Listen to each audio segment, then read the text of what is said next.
Coucou tout le monde, Audrey de Rosalie Budget. Aujourd'hui, je vais directement au sujet, je vais pas traîner. Le sujet de cette vidéo, c'est comment économiser vite et beaucoup en à peu près 5 étapes. Je suis en pleine réflexion et je suis en plein travail de changement et c'est pour ça que j'ai préféré vous faire une vidéo qui vous explique quel a été mon cheminement et quelle a été ma façon de penser pour pouvoir arriver à la stabilité financière.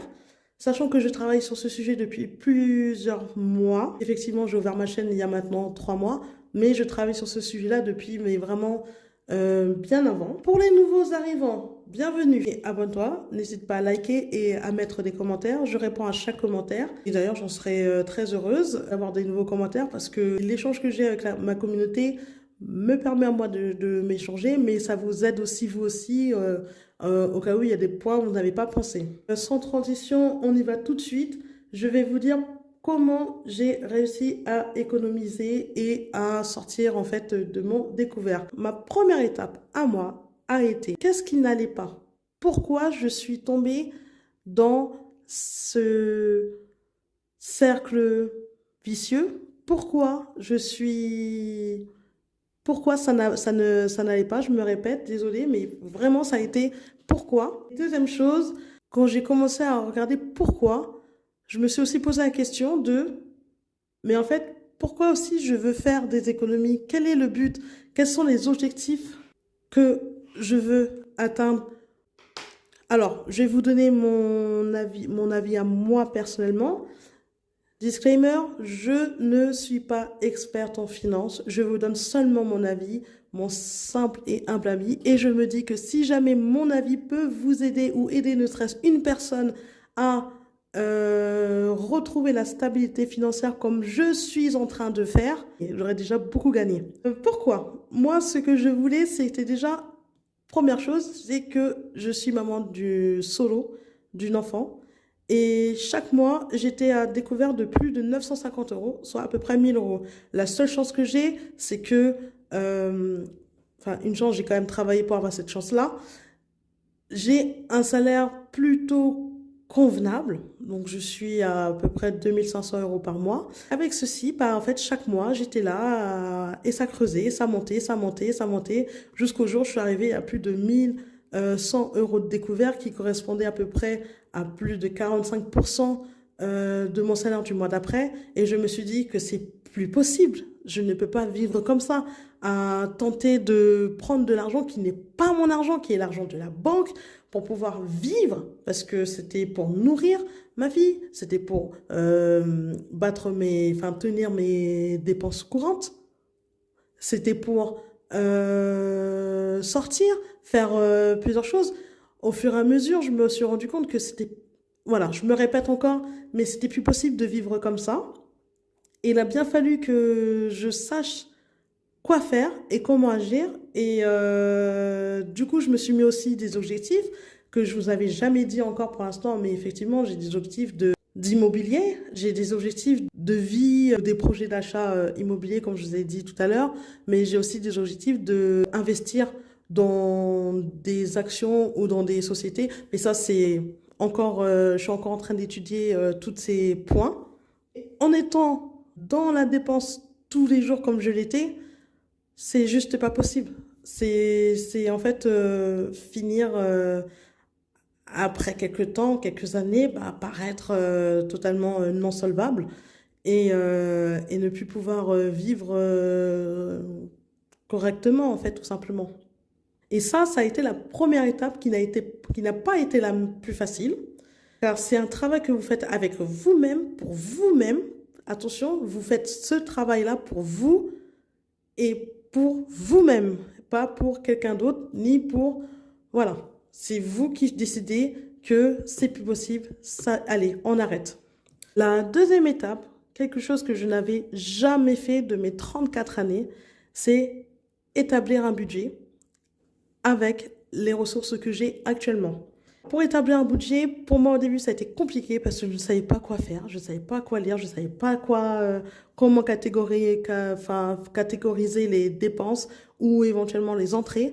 Donc j'ai fait un peu comme tout le monde, je suis allée sur internet, non j'ai lu aussi des livres, beaucoup de livres. Je suis tombée sur la méthode budget base zéro pour moi. Donc, moi, j'appelle ça la BBZ, hein.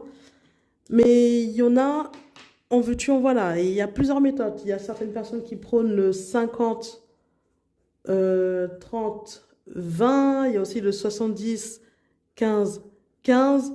Ça, c'est vous et vous-même, quand je vous le disais, qui décidez quelle méthode est la plus simple pour vous et la plus efficace pour vous. La première chose, c'est déjà trouver comment établir mon budget. La deuxième chose dans cette partie budget, a été de créer mon budget mensuel et ensuite annuel. Mensuel pour voir comment je peux me faire mes dépenses et annuel, ça a été très important de faire mon budget annuel. De toute façon, je vous mets juste ici la vidéo où j'établis mon budget annuel, donc vous aurez l'occasion de le suivre. Le budget annuel m'a donné des perspectives à moyen terme, enfin on va dire plus long terme que mensuel. Ça veut dire que l'année 2023, je sais quel poste de dépense j'ai à faire. À quel moment? Combien à peu près? Bien sûr, j'estime, hein. Je sais qu'il y a des choses que je ne peux pas faire, que je pourrais faire plus tard. Je sais que je me suis donné pour objectif, par exemple cette année, via le défi des 100 enveloppes, d'économiser 5050 €, le but toujours, et que derrière, je puisse les réinvestir dans l'immobilier ou autre chose. C'est des petites étapes qui, en fait, vous aident tous les jours. Donc, c'est des petits outils qui m'ont aidé tous les jours. Et derrière mon budget mensuel, donc annuel, et se décompte ensuite en budget mensuel, j'ai pu répartir mes postes de dépenses ou éventuellement de revenus aussi, parce qu'on n'a pas que des dépenses, on a aussi des revenus, on a des revenus, on a des dépenses, on a des épargnes, on a autre chose aussi qui peuvent rentrer dans le budget. Et ça m'a aussi ouvert les yeux. Par exemple, je me rendais compte que voilà, je dépense par exemple beaucoup trop pour les plantes, ce qui est bien parce que c'est une passion, mais c'est une passion qui me coûte excessivement cher. Pourquoi pas réduire enfin, voilà, c'est l'étape numéro 2 on continue aussi à progresser dans la prise de conscience. Et c'était nécessaire, ça a été nécessaire. Et aujourd'hui, je ne peux plus vivre sans faire un budget. Ça veut dire que là, ça va faire plusieurs mois que je fais des budgets, que je vois à peu près où je suis. Ils sont bien faits ou mal faits, c'est pas un souci. C'est juste que de toute façon, on avance, on ajuste, on se réajuste. La vie n'est pas un cours d'eau droit. Ça change et il faut aussi penser à cela. Alors, mon petit 3 a été en fait de trouver des postes et des sources où je peux faire des économies. Clairement parlant, grâce à mon budget, et comme je vous disais juste avant, il y a des postes que, voilà, je mettais trop d'argent. Clairement parlant, sur les plantes, parfois je pouvais acheter des plantes qui dépassaient 150 €, voire plus, alors que je n'avais pas assez d'argent. Et si je multiplie ces 40 ou 50 €, 60 € à l'année, on arrive assez facilement à 1000 € et on se rend compte qu'on dépense 1000 € pour des plantes, alors qu'il y a d'autres solutions, par exemple faire du bouturage, aller piquer un petit peu des plantes à droite à gauche.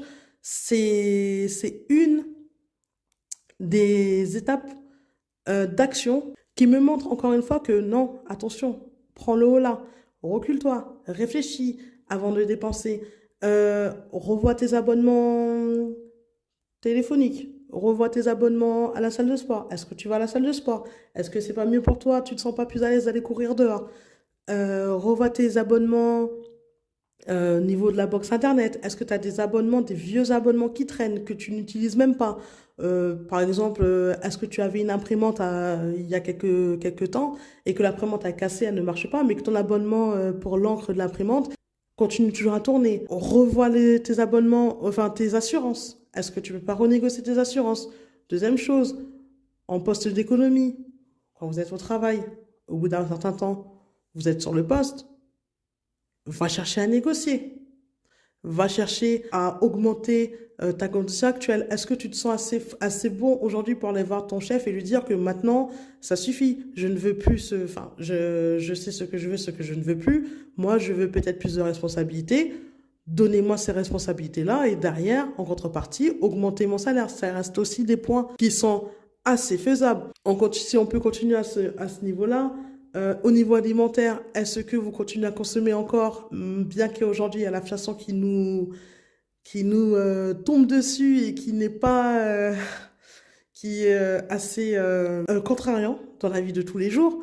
Par exemple, quand tu fais tes courses, est-ce que tu préfères aller au supermarché du coin que de faire 30 km, enfin 20 ou 30 kilomètres de plus pour aller dans un hypermarché où ça va coûter sûrement un petit peu moins cher?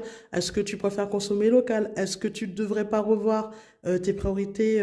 Donc, au lieu de consommer des autres marques, eh ben, tu consommes tu prends le même produit, mais en sous-marque. C'est tout ça qui fait que derrière, en fait, tu peux te faire des petits postes d'économie, des 1 euro, 2 euros, 3 euros, 4 euros à droite à gauche, mais qui derrière, au final, peuvent t'amener à faire à peu près. Moi, j'ai calculé, je suis à peu près facilement à plus de 1 500 € d'économie par rapport à l'année dernière. Pourtant, il y a l'inflation.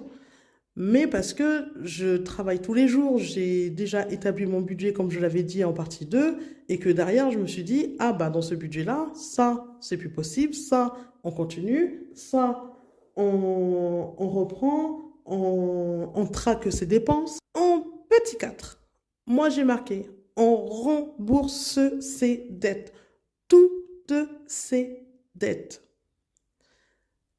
Je vais peut-être le répéter, on rembourse ses dettes et toutes ces dettes, parce qu'elles finiront toujours par revenir. Si c'est des dettes de l'État, elles reviendront à un moment ou à un autre. Vous inquiétez pas, on ne vous oublie jamais. Donc, on rembourse ces dettes. Une fois que vos dettes seront toutes remboursées, à vous de trouver la solution. J'en ai déjà vu, j'ai déjà vu sur différents sites et différents forums qu'il y a un certain qui parle de l'effet boule de neige. On rembourse d'abord des grosses dettes, des petites dettes pour ensuite rembourser des grosses dettes. On appelle nos créanciers, on essaie de trouver des solutions pour rembourser petit à petit. On rembourse ses dettes. C'est très important parce que qui dit ne pas rembourser ses dettes dit que derrière, ces dettes peuvent te coûter encore plus cher.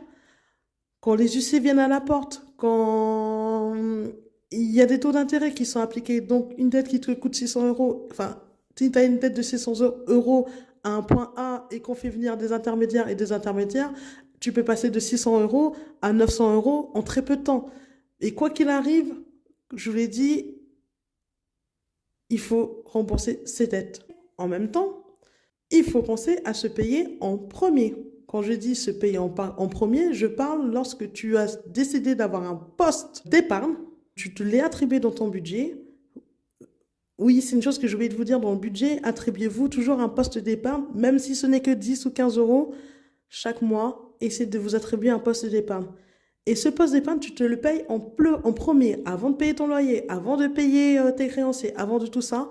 Bien sûr, il faut aussi que ces postes d'épargne, ils soient aussi réalisables et atteignables, hein. Donc, je ne vous dis pas de vous mettre, si vous recevez un salaire de 800 euros, de vous mettre 600 euros d'épargne et puis derrière, plus rien pour vivre. Non, on reste dans tout ce qui est atteignable. Peu importe son budget, qu'on ait un gros budget ou un petit budget, cette méthode pour l'instant fonctionne et a toujours fonctionné. Donc, n'oubliez pas de vous payer en premier. Et ensuite, vous payez le reste. Et n'oubliez pas de payer, tout simplement. Ça permet de faire des économies et de pas attendre la fin du mois avec ce qui vous reste pour faire des économies. Ça aussi, c'est une chose assez importante à tenir dans mon petit 4. Et ainsi, ma dernière étape, c'est savoir tenir ses engagements et savoir dire non. Quand je dis savoir tenir ses engagements, je parle de ces engagements que vous avez donnés, que vous êtes fait à vous-même, mais aussi des engagements que vous avez faits à vos créanciers ou à vos amis ou à tout ce qu'il faut. Il faut absolument tenir vos engagements et surtout vos engagements envers vous-même. Si vous vous êtes dit que cette année, ce mois-ci, je mets 15 euros de côté, c'est 15 euros de côté qui ne seront pas touchés. C'est vous et vous-même. Encore, je le répète encore, vous et vous-même. Il n'y a que vous qui avez la solution à vos problèmes. S'il vous plaît, pour cette étape, tenez vos engagements. Et en même temps, il faut aussi savoir dire non quand il faut dire non. Et il faut savoir dire oui quand il faut dire oui. Lorsque un ami vous invite à aller boire un café en extérieur et que vous n'avez plus de budget, eh bien vous dites non. vous dites éventuellement à cet ami que cette fois-ci, c'est pas possible. Est-ce que tu préfères pas boire un café chez moi ou éventuellement, est-ce que tu veux pas pousser à une autre date? Si c'est votre ami, il vous dira, ok, je comprends, pas de problème. Au lieu d'aller prendre un café, allons marcher dans la forêt. J'ai besoin de te voir, j'ai envie de te voir, mais rendons l'activité gratuite. C'est des alternatives à faire, à tenir, et seulement quand vous comprendrez que dire non, ce n'est pas forcément une mauvaise chose, alors à ce moment-là, on va réussir à économiser vite et beaucoup plus que ce que vous le pensez. Donc, voici le plan d'action que moi, j'ai créé pour pouvoir derrière économiser beaucoup d'argent. En quelques mois, je ferai le bilan dans ma prochaine vidéo, mais en quelques mois, oui, effectivement, j'ai déjà économisé beaucoup plus que je n'ai économisé et j'ai aussi réussi à rembourser mon découvert très rapidement. D'ailleurs, un peu trop rapidement. Ça restera encore un sujet à voir. N'hésitez pas à me mettre des commentaires et à liker la vidéo. Et puis après, je vous dis à très bientôt pour une nouvelle vidéo.